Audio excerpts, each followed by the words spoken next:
panel members to you. So firstly is Carmel Perales. Carmel is the General Manager for Logistics Executives, Southeast Asia Business. So Carmel looks after the full spectrum of business services operations across talent, training and business performance for Logistics Executive here in Southeast Asia. Also we have Robert Williams. Robert is the SVP of Operations Development for Asia Pacific with BBA Aviation. Robert has a 25-plus-year career in aviation, including being the former MD of Tadanta in the United Kingdom. We have William Spinlow. William is the Director of Business Development for Asia Pacific with IHRDC. Based in KL, William leads the operations going through consulting on learning and development and HR professional services, heavily within the oil and gas sector, based out of Kuala Lumpur. And finally, we have Dr. Sophia Zhao. Sophia is a specialist in organisational behaviour and management. She currently is a research scientist at the Centre for Creative Leadership and works with the Global Insight team looking into new techniques and training methodologies for leadership development. So please join me in welcoming our panel members this morning.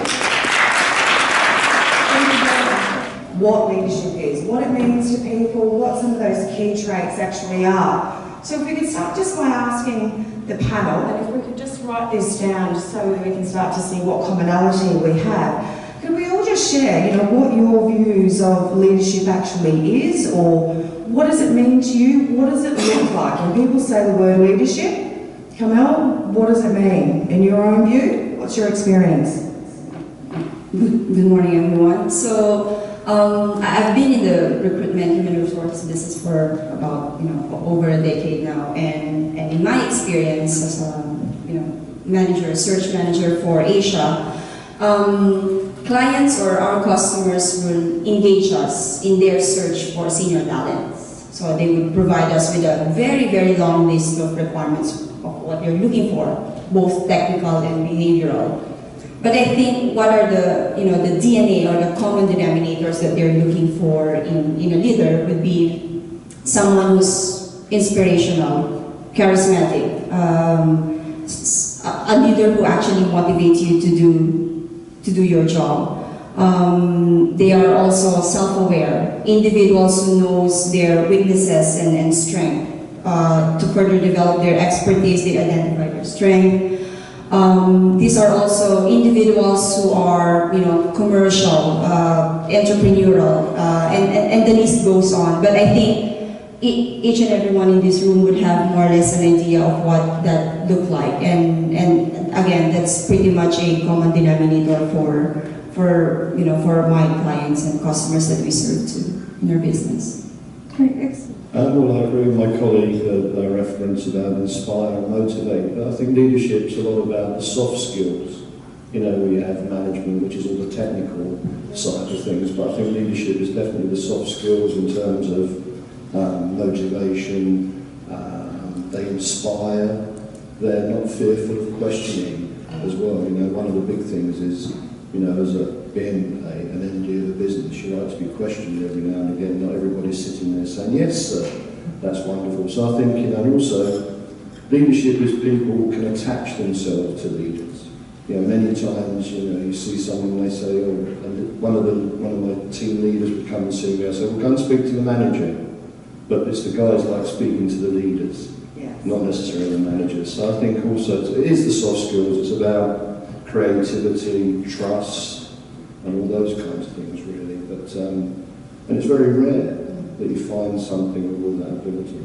So I think the interesting thing is about how leadership has changed in the last 20 years and people's perceptions. There was a piece of research done in the 1990, where people were asked what words that they would attribute to a leader. Some of those words were things like determined, strong, independent. 20 years later, the same survey was undertaken, and the only word that remained the same was ethical all the way through that. The different words then became collaborative, team player, curious, which was an odd one for me, but communicator, learner. So 20 years later, we had a figure back in the 90s who was this kind of stoic, almost all the words sort of were attributed to this stoic person who was standing out on their own with everyone else behind them.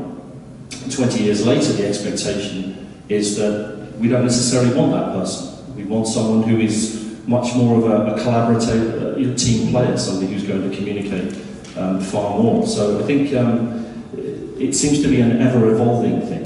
As mentioned, I work for Center for Creative Leadership. So this organization has 40 years of research in the field of leadership. So we focus on leadership. So I'm fortunate enough to, tap on the knowledge from my colleagues and other researchers. So the definition of leadership that really resonate with me, we call it DAC. So as mentioned previously, I think there are different ways to look at leadership. Some look at it from individual traits, some look at it from behavioral perspective, what do leaders do? But I think leadership is also about the outcome. Outcome include D means direction, A means alignment, and C means commitment.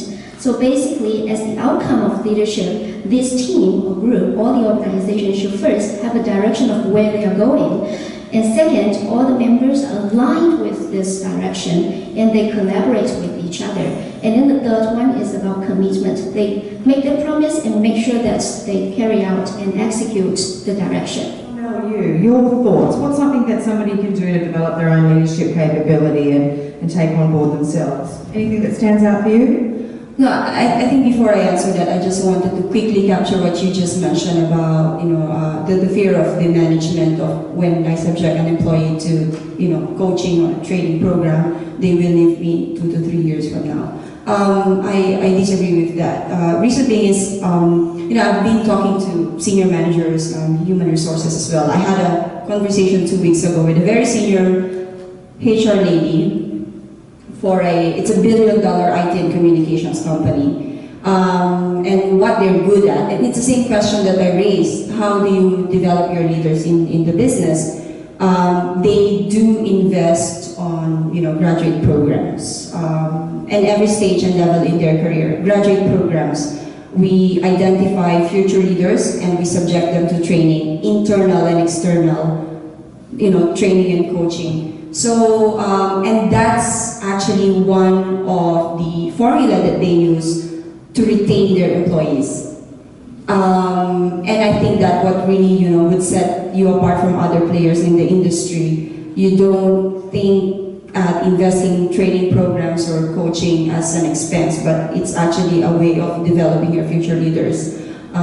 So yeah, we do encourage that, and my boss sits there and he can, hear me say this, but yes, you have to, really invest in that.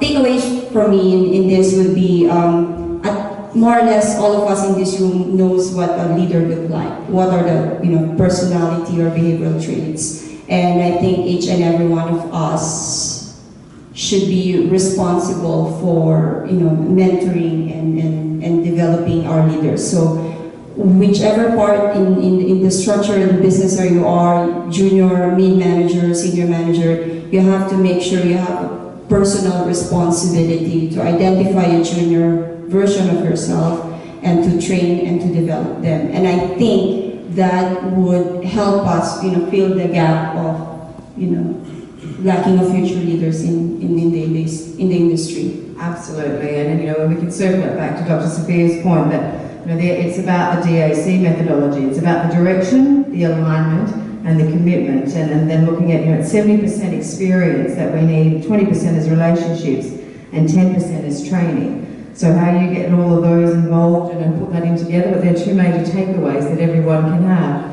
So I would like to thank everybody for being so collaborative this morning. We've had a lot of interaction with the floor, so thank you very much, audience, for participating and for me ambushing you with some questions, but being so candid and open with your thoughts. And I'd like you to join me in thanking our panel of members for all of their insights this morning. We've got Carmel Perales, we've got Rob Williams, William Spinlow, and Dr. Sophia Zhao. Thank you very much for all of your insights. It's been a fantastic morning and a great session. So please join me in giving a round of applause to our panel members this morning.